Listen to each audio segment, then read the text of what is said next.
Nyt ei käy. Nyt pitää odottaa. No sen takia, koska mulla on tässä nyt tää homma, niin mä en nyt pysty. En pysty.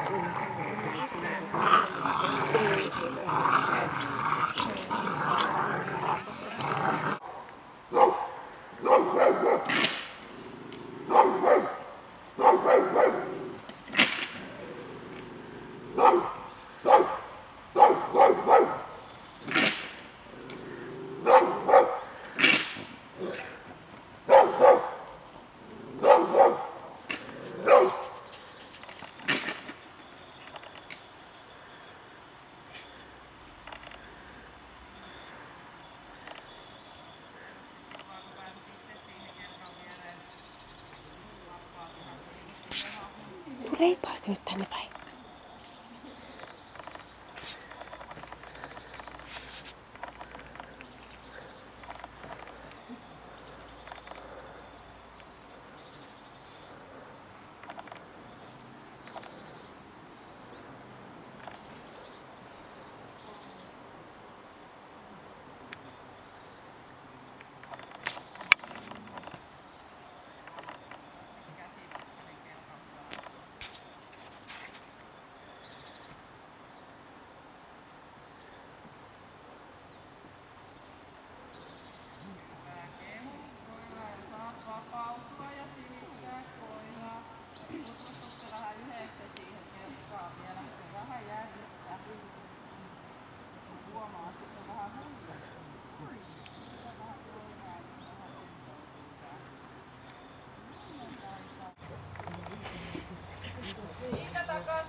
Sitten mennään tähän puolustushyökkäykseen.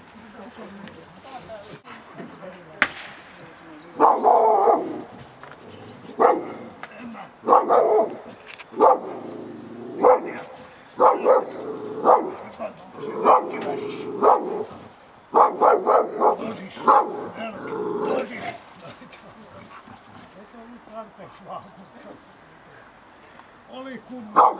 Mennään vähän yhdessä kävelemään.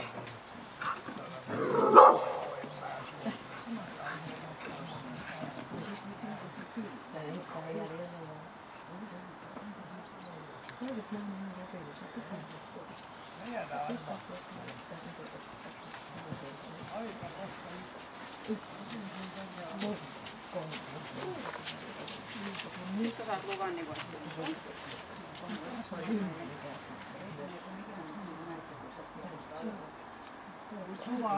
Armas, tule! Tule!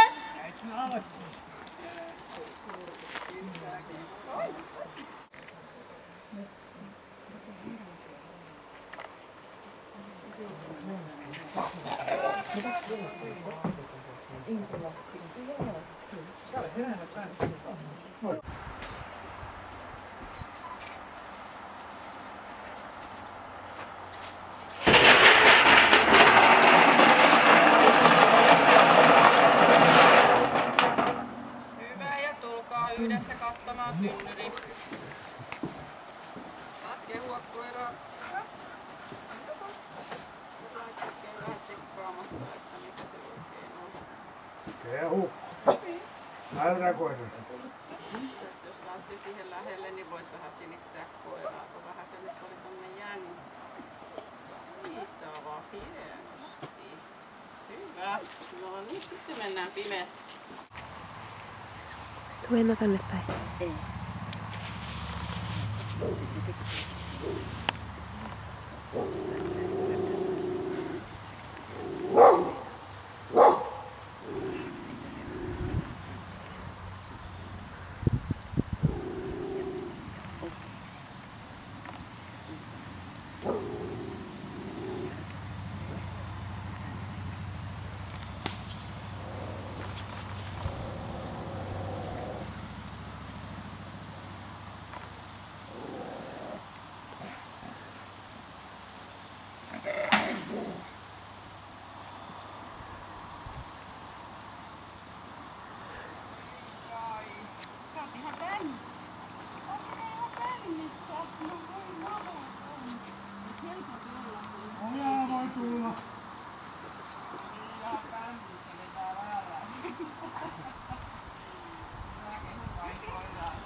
Pysähdy.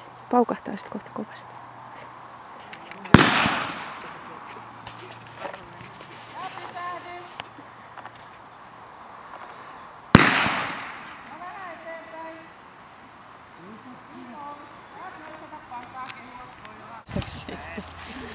Koiran toimintakyky eli sen rohkeus, kuinka se itsenäisesti asioita ratkaisee. Erikoiskokeena toimii kelkka siinä vaiheessa, kun kelkka pysähtyy. Sitä piti pikkasen kiertää ja jurnuttaa siinä, mutta meni kuitenkin. Pimeässä otettiin aika paljon ylimääräisiä kierroksia ennen kuin se oikea reitti siellä sitten löytyi. Ja ehkä sitten hyvää toimintakykyyn tarvittaisiin se, että sillä kestää nuo palautumiset pikkasen, että sille jää vähän jäyniä sinne, mutta +1 saa kohtuullinen toimintakyky. Terävyys, kuinka se reagoi aggressiivisuudella uhkaavasti käyttäytyvää ihmistä kohtaan. Se ottaa heti murinalla kantaa ja siitä sitten alkaa vielä haukkua. Hyökkäys alkaa. +3 kohtuullinen ilman jäljelle jäävää hyökkäyshalua. Kauhean vakuuttavaa se ei ole, että kantti loppuu vähän kesken. Mutta kuitenkin tuskin siihen kukaan menisi, niin ei ole ihan hölmy. Että jonkunnäköinen mielenhäiriö täytyy olla, kun tätäkin hommaa tekee. Puolustushalu, kun te olette yhdessä laumassa liikkeellä, kuinka se haluaa teitä puolustaa, niin se on +2 suuri hillitty. Se aloittaa heti, kun hyökkäjä tulee esiin. Antaa kyllä periksi ihan lopussa, kun uhka kasvaa liian suureksi, mutta se, että on hyvin väkevästi siinä mukana ja haluamme arvioidaan, ei niinkään kykyjä. Että se on hiukan jää päälle siinä sitten, mutta sieltä tulee se pidättyväisyys, joka siihen sitten johtaa. Taisteluhalu leukojen lihasten käyttöön, no sehän saadaan hyvää keppileikkiä aikaiseksi ja uhasta irrottaa, mutta tarttuu ihan heti uudestaan keppiin kiinni, ettei siinä mitään +3 suuri. Hermorakenne, kuinka kuormittuu, vähän tulee kuormaa matkan varrella, mutta karisee kuitenkin pois, ettei jää kasautumaan millään tavalla. Rauhallisemman olon on nyt testin jälkeen, että otti vissiin vähän kovin. +1 saa hieman rauhaton. Perushermot. Temperamentti, kuinka se suhtautuu näihin meidän ärsykkeisiin ja kuinka se keskittyy. Ihan hyvin se on mukana että aika railakkaat on nuo väistöt, mutta se on pieni pehmeys, mikä tuo niihin väistöihin vauhtia lisää. +3 vilkas. Kovuuteen päästään siinä sitten, tosiaan tuli mainittua, että +1 hieman pehmeää, että justiin se pieni pehmeys antaa sitä vauhtia sitten siellä lisää, että minkäännäköisiä keskittymisvaikeuksia sillä ei ole. Luoksepäästävyys, se on +2 luokset päästävä hieman pidättyväinen. Antaa koskea, mutta ei se välttämättä kauheasti vierasta ihmistä. Laukaus varma, niihin ei tullut mitään reaktiota, plussapisteitä 168, eikä löydetty yhtään miinusta, niin saatte ne kaikki kotia. Selvä. Ainutkertainen